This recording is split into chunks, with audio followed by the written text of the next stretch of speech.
The 4th of July is widely seen as a celebration of freedom. But our next guests say to be free is to free others. Rob and Fox Richardson are using their experience behind bars to advocate and educate those serving time and the families who serve it with them. In 1997, the couple was involved in an armed robbery of a federal credit union in Louisiana. Now, no one was shot. They stole roughly $5,000. Fox spent 3.5 years in prison. Rob was sentenced to 60 years. In 2018, the governor in Louisiana at the time granted him clemency. Their story was featured in the Oscar-nominated film Time. And this summer, they released Time 2, Unfinished Business. Fox and Rob Richardson, thank you so much for joining me.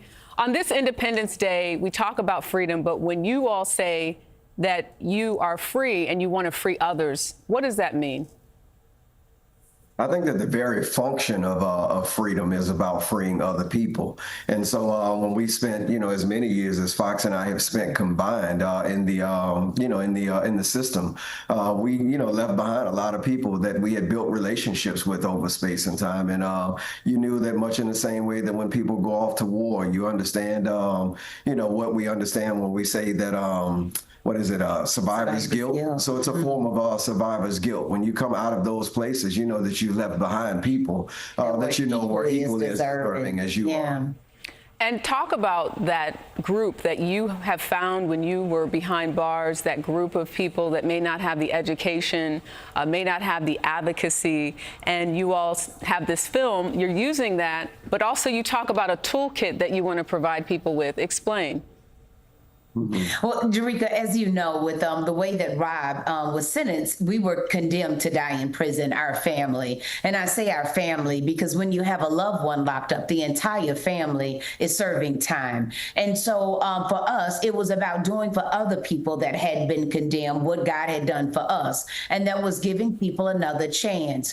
And so we have put together this second film because we found it was important for folks to not only see the work that they saw me do in the first film in Time, but also that they would see what happened after we were able to get freedom. I wanted people to be able to see how did we get free, what tools did we use to get out of this system, as well as what did we do with that freedom. And what we did with that freedom was the pursuit of liberty for other people that were equally deserving as our family. What do you all think gets lost in the conversation when we talk about families that are impacted by incarceration?